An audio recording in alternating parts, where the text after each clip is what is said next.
बिस्मिल्लाहिर्रहमानिर्रहीम। नमाज जनाजा में हाथ किस वक्त छोड़ने चाहिए?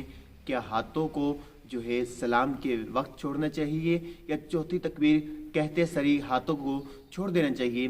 देखें, क़याम में हाथ वहाँ पर बांधे जाते हैं जहाँ पर मसनून ज़िक्र किया जाए, और चौथी तकबीर के बाद कोई भी मसनून ज़िक्र नहीं है कि वहाँ पर हाथ बांधे जाएँ। वहाँ पर हाथ लटकाना ही सुन्नत है, और क़याम में जहाँ पर ज़िक्र किया जाए वहाँ पर हाथ बांधना सुन्नत है, और चौथी तकबीर के बाद कोई भी ज़िक्र नहीं किया जाता।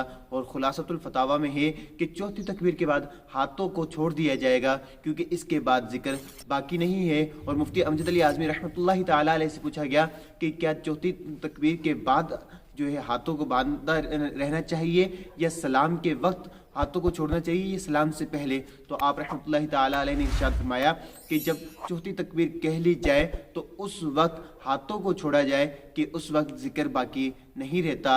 अल्लाह ताला मुझे और आपको इल्म दीन हासिल करने की तौफीक नसीब फरमाए। आमीन बिजाहि नबिल आमीन।